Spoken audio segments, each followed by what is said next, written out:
Hi, this is Tech again, and today I want to do my first AMD platform motherboard roundup.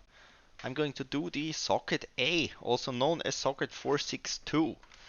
Now, with this, I want to do the sort of less ideal options first, basically. But they are still in here because they do a lot of FSB, but there is a reason why I'm basically saying these are not the top options. Those are basically all the VIA chipsets.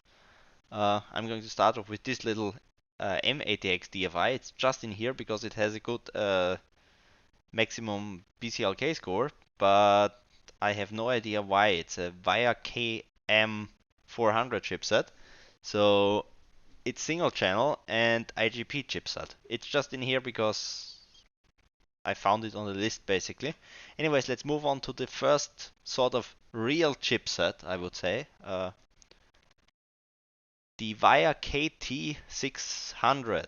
Now it's still VIA and it's still single channel, but for single channel the memory bandwidth is okay. However, still this is not even close to the top chipset on this socket. But they are known for doing decent to good FSB. So first board here would be the ASUS A7V600-X. Now personally I didn't have any of the VIA boards, so I'm going purely off scores here because, well, again, they basically don't matter unless you're going for raw clocks on FSB. And raw clocks on core usually on socket A is super easy anyways because a lot of chips have unlocked multiplier, at least early chips. But you're going to basically find a early enough chip of any SKU that the top scores are going to be with unlocked multiplier for pure maximum frequency. So for benching, not really valid the VIA stuff. Now, next one is a ECS KT600-A. Another KT600 chipset board. This one I think actually holds the KT600 FSB record at something over 280. So uh, again, these VIA chipset boards are just in here, so they're basically the top picks if you want to play with this VIA chipset. Uh, Not overall top picks at all. There's basically only one chipset that is viable, maybe eventually someday two, but currently only one I would say that is viable for doing top scores on stuff like SuperPi, PiFast, Cinebench 2003, stuff like that. Uh, Anyways, move on. The MSI KT6 Delta, it's still a KT600 chipset, but this time from MSI. Also decent board, does good FSB. Again, still single channel. This is basically the budget variant of that MSI board. Now, both of those MSI board have, that's another thing I should mention with these, have the V-core fed from 12 volts. A lot of boards don't. Let's have a look at this actually. This looks like it has from 5 volt, but with VIA chipset I wouldn't really mind having a 5 volt board. ASUS also strictly kept to the AMD spec and ran off 5 volt. DFI probably ran off 12, of course they did. Anyways, that's it for VIA KT600. Basically, don't get this chipset unless you want something to play with for pure FSB. Move on to the only VIA chipset that is somewhat or maybe somewhat competitive with the NVIDIA chipset someday. It's the VIA KT8800. Now, this is the only other chipset I think besides the NVIDIA chipset that runs dual channel. Actually, maybe not. AMD 762 might run dual channel as well. But anyways, that's a dual channel chipset. However, it still lacks in memory performance. Does decent FSB. This board here does like there's scores over 270. This is the ASRock K7 upgrades 880. Now this board is more well known for this strange little expansion slot it has here. Basically, you can, even though I have never seen one, you can plug in a sort of daughter board that has socket 754 on it and its own memory slots in this orange slot here. I think it's the orange one. Yeah, it should be the orange one. That looks like it. And how AGP should work is, I think the bottom slot is if you're running the 462, and the top slot is if you're running this strange CPU extension card here. Anyways, does decent FSB, does better memory performance than basically any other chipset except for the Enforce 2. So uh, I think that's the first board on the list that might be sort of fun for general overclocking. Also, there is ASUS Via board. I actually want to get this someday. Let's find a picture that's a bit better. I actually want to get one of these, but so far I haven't seen any of the ASUS boards that have 4 slots. Also does seems to do decent on FSB. Still Via though, so memory performance is lacking, but 4 memory slots. Also, let's again look at this ASUS ASRock here, of course, running the VRM off of 12 volts, which is definitely preferable because, well, modern power supplies and 5 volt is not good, and you would have to mod the board basically for running it or run it on an old power supply. ASUS again follows AMD spec and runs it off 5. Of course they do. So this is basically the last pick for the Via chipset stuff. Now let's move on to the big list. As you can see, it's really quite something. I'm going to go by manufacturer here. All of these boards on this list are going to be NVIDIA Enforce 2 based boards. And all of the recommendations from my side, actually there is something before ASRock this time. At least the recommendations are all going to be Enforce 2 400 Ultra based. Now this first one is not a recommendation. This is a board you should avoid. The Abit NF7 and NF7-S version 1, because those are the ones that are not based on the Enforce 2 Ultra. They are based on the regular Enforce 2. So they don't do the FSB they should. So easiest way to tell them apart is that the version 1 has a brown PCB and this is a version 2. The version 2 has this ugly red one. So that is the Abit NF7S. There's the version 2 of course here. Now there is a NF7 and an NF7S where the only difference is onboard SATA controller. Both of those are really good boards. Current record holders actually on BCLK. Memory performance is great. BIOS is good. There is a lot of mod BIOSes for basically every application you can want. So unfortunately those things are kind of rare and sometimes kind of expensive. Another point on the Abits. From my personal experience, they like to die quite easily. So this is not a super reliable board, I would say. But definitely worth getting. If you see one, and especially if it's cheap, just get it. Abit, another one. the Abit AN7. Now, personally, I have some not so great experience with this. It seems to clock worse than the NF7 based boards, but it's basically a super luxury version. It has, I think here is, it has 4 SATA ports, I think. Actually, no, maybe not. Anyways, it has a postcode. It has, I think it has an onboard switch as well. Now, still overall a decent board, definitely. So also doesn't need mods. Runs vCore of 12 volts with this 4-pin here. So another recommendation, Abit AN7. Now this time there is no version 1, version 2 stuff. All of them are Ultra 400 based.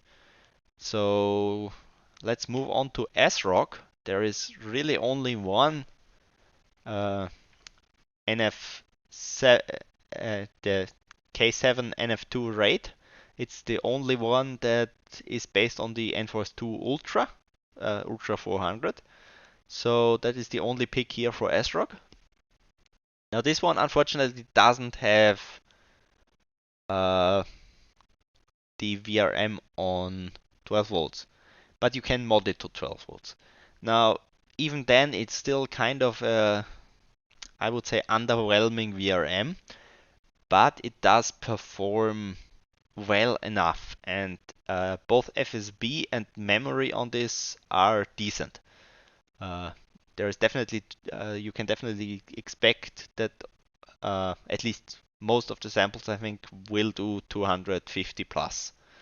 Again, with modded BIOS, so but that is a constant for all boards basically. They need modded BIOS to really perform. But there is a lot of modded BIOSes out there for almost all of them. So uh, ASRock actually gets a good pick in here because in my experience those things are even more available than the ASUS boards. They are like you can find them basically at least here anytime for around 10 euros. So great board for what it is. Next, ASUS. Now this one here is a bit of a difficult situation, I would say. The A7N8X and 8NX Deluxe. There is 3 PCB versions here. There is 1.04, 1.06, and 2.0. Now 1.04 and 1.06 are basically garbage because they're based on the regular NF2, so not the Ultra 400. Version 2, however, can be very good because it's based on the Ultra 400. So, and there is so far not a easy way to distinguish them like with the 8-bit, at least not that I could find. So, if you know of one, leave it in the comments below because personally I have one of the A7 and 8X Deluxe boards in the version 1.04.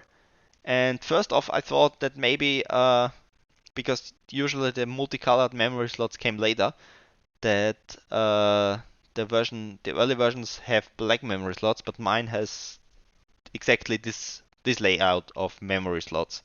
So I don't really know how to distinguish them without there is a tiny version number here right at the end of the name, so that's the definitive way of distinguishing them, but I'm not sure how else you can.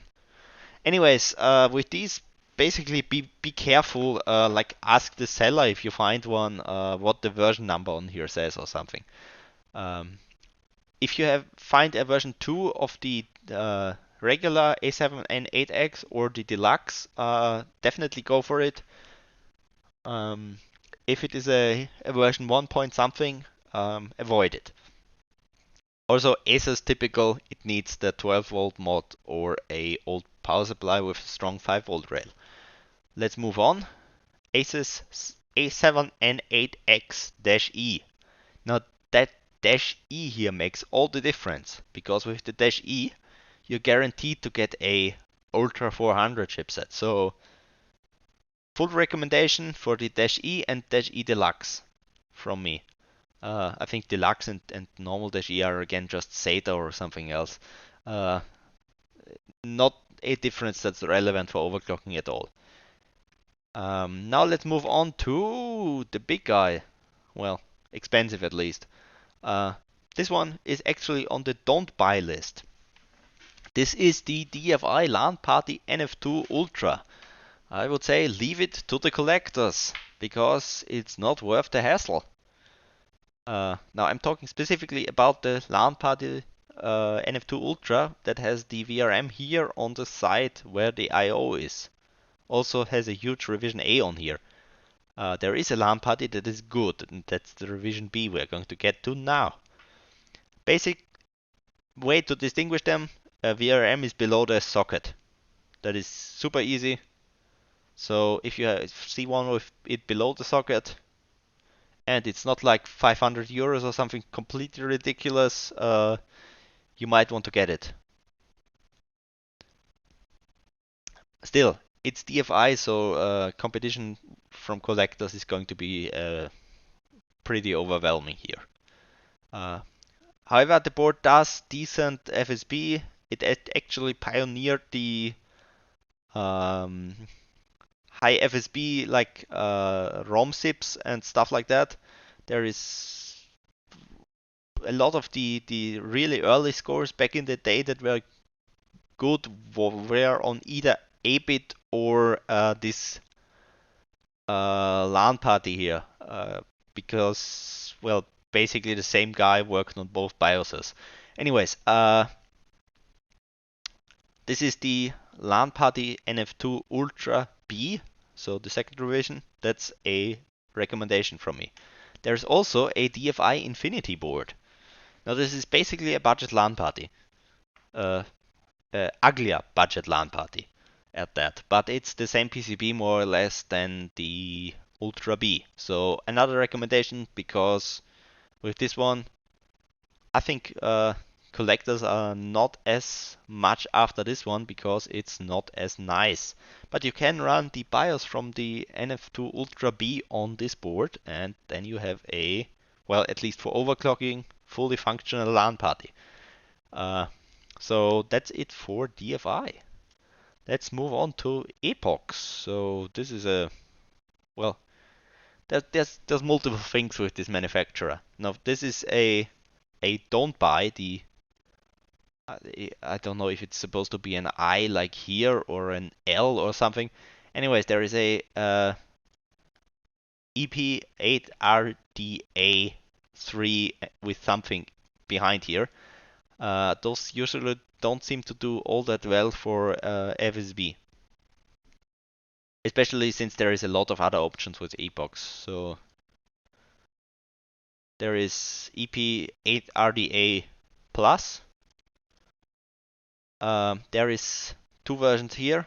I have yet to find out where the distinguishing difference is, but there's again one with NF2 Ultra and one with regular NF2. I can't really give you a recommendation here to buy it because I can't tell you how to distinguish the versions again. But if you're sure that the version you're buying is the one with the NF2 Ultra, go for it. Also, another point about the EPoX boards in general, they were known for using pretty terrible caps, so, or not terrible caps, like the caps from the back in the day. There was something called the capacitor plague. Basically, there was a bunch of caps that had manufacturing defects, and so far from what I've seen both in listings and heard from other people, the EPoX boards are like severely affected, and basically all of the caps on here are complete garbage. Anyways, let's move on. The first one I can definitely recommend, EPoX EP8RDA3 Plus. The 3 makes all the difference here. With this one there is no hidden version that comes with regular Enforce. It's all Ultra 400 chipsets. So this one is a recommendation from me. Also, nice thing about EPoX boards is that they are sort of a workstation slash enterprise brand. So they have a postcode display. Actually, all of them have it. Also, they run off 12 volts. Actually, this one doesn't, it seems. They made a board that doesn't run. Okay. But still, uh, most of them run off 12 volts. So this one is the first recommendation, like absolute recommendation from the EPoX lineup. Next one is the EP8RDA6 Plus. This is their top of the line board. I should also mention with all of the EPoX boards there is a uh, like a Plus and a Plus Pro version. I have no idea where the difference is. It doesn't seem to matter for overclocking. Now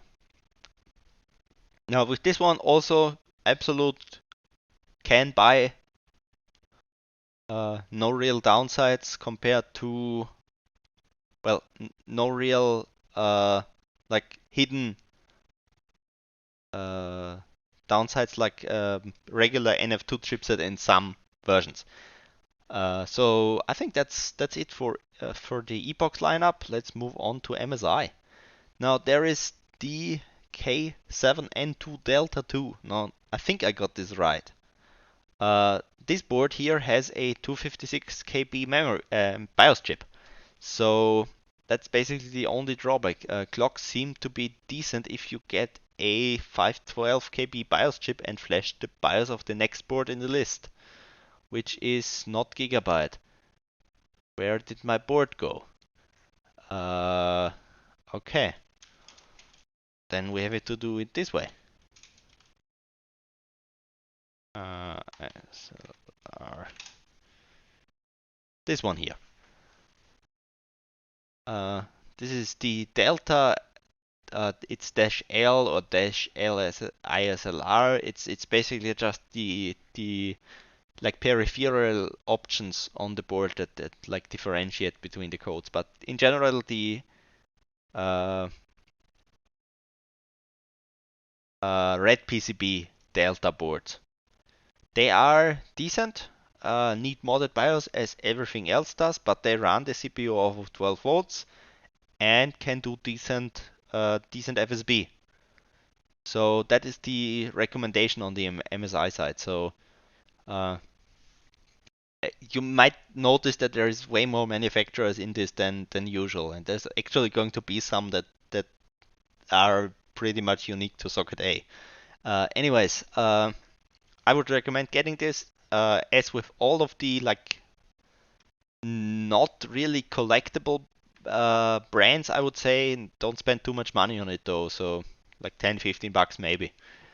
Uh, Seem to be pretty well available. I didn't have any problems finding mine, so uh, I think I paid €5 plus shipping or something. So it was super cheap, and so far I didn't do much testing, but it does look promising at least so far. Anyways, move on to Gigabyte now. With Gigabyte, I don't have much to go off. I have like almost zero scores, and basically just have some people saying that they did BIOS mods for it and that the boards do 250. But I also heard a lot of people say that a lot of the boards are DOA, so or die easily. Uh, I just put this in here because in theory it should be a good board and it has 12 volt VRM and it has 4 memory slots. So if you want a Gigabyte board, this is more a try at your own risk kind of deal, I would say. So far, I can't give definitive recommendation on the Gigabyte stuff.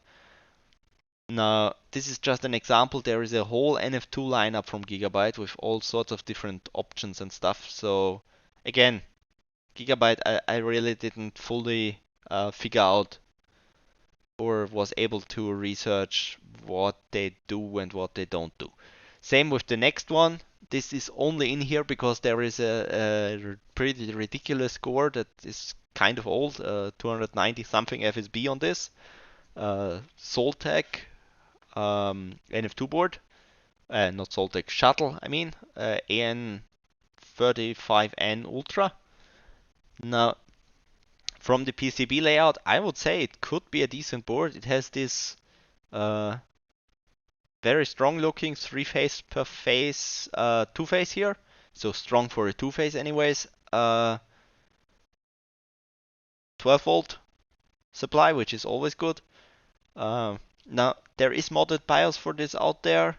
So I do believe the score, but I wouldn't personally give you a recommendation on this because there's too little documentation and like too little help if you don't manage to get it running like it did for one guy. So anyways, that's the shuttle board. It's just in here because of a good score. Let's move on to these crazy things here. The Soltek SL75.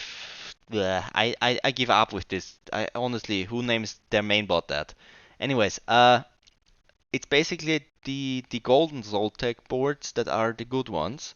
There's also this completely ridiculous pink one, but all the good scores I could find were on the golden ones. Now, personally, I never saw one of them at all, everywhere, at all. So, I'm not sure if one like if you come across one and it's one of the golden ones. There is two of them.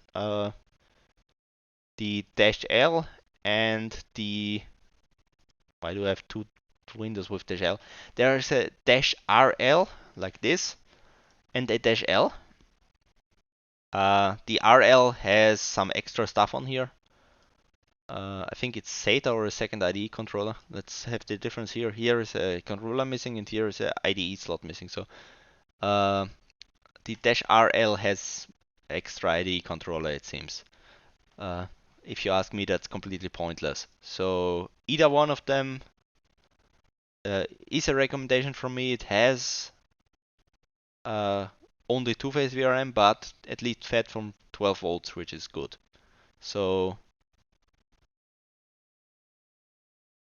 it's like the DFI boards basically. I don't think you can actually buy these, but that's basically it for the list. Now, for ease of use or acquiring, I would say I'm going to do a top 3 picks out of this. One goes to the Delta ISLR or Delta L. All of these Delta boards from MSI. There is, let's see the full list here. Delta L, Delta ISLR. Okay, there is. Okay, no, there is Delta FSR, Delta LSR. Just different like option packages again. The red Delta boards basically. That's one pick I would say that you can sort of easily buy. The second one would be the ASUS A7 and 8X-E and -E Deluxe. They're also definitely relatively easy to find, usually pretty cheap. Not as cheap as the MSI boards from what I've seen. The main advantage here is that you have, well, for one, these boards seem to be absolute tanks compared to something like the Abit boards. I have yet to have one die on me. I have 3 of them. Well, I murdered my regular A7 and 8X, but that was just my fault. I basically accidentally blew up the VRM controller by yeah, stupid handling of a multimeter and a 12 volt mod. Anyways, this one here, definitely the second slot. I would say, yeah, give this place 2. Place 3 goes to the MSI, and place 1 goes to the ASRock, I would say. Now, it is not, the BIOS is not as great, the VRM is not as great. Or actually, I'm going to give place 1 to ASUS. Screw it. The reason I wanted to give this place 1 was basically because it seems to be super available. Like compared to the other boards, uh, you can easily find this. Anyways, that's basically the top 3 picks. Now, 2 out of the top 3 picks are unfortunately ones that need a 12-volt mod or an old power supply. So that's the drawback here of the boards that you can actually buy, unfortunately, really. Anyways, I hope this was sort of helpful with socket A, and I hope I didn't make too many mistakes because, well, for one, back in the day when socket A was current generation, I wasn't into computers at all. I was like 8 or something.